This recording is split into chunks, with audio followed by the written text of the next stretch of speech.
guys, and welcome back to this channel. In this video I'll be showing you guys how you can use Google Forms for educational quizzes. So I'm just going to select blank here, and then I'm going to name the form, for instance, like English quiz. Can't even type English apparently. And then first go to settings actually and select make this a quiz, and then you can release the grades immediately after each submission or later after manual review.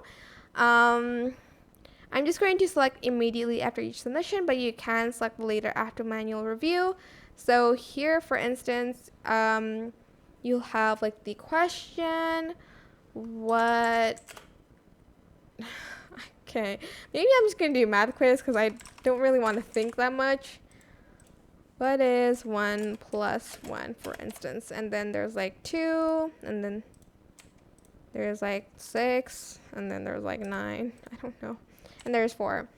And the answer key is 2, of course. And you're just going to press done. And you'll like give them like how many points you want. For instance, this is 1. You can also add answer the feedback. For instance, like incorrect answers. 1 plus 1 is 2. Maybe like you can add like a formula or whatever. I'm not smart enough to do like a math formula. Then press done. Maybe you'll have like other hard questions like what is the square root of 64? Show your answer. And then like it's like a short answer text, and then you're going to select answer key, and then you're going to maybe raise up the points, and you're going to add in a few correct answers and mark all others incorrect. For instance, like 8 and like blah blah blah, it's 8. I don't know. Press done, and that should be it. I hope this tutorial was helpful for you guys. Don't forget to like, comment, share, and also subscribe to this channel if you haven't done that already.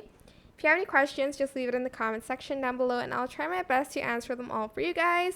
And if you found this video helpful, please click the thanks button above the description box down below. Thank you so much for watching. Bye.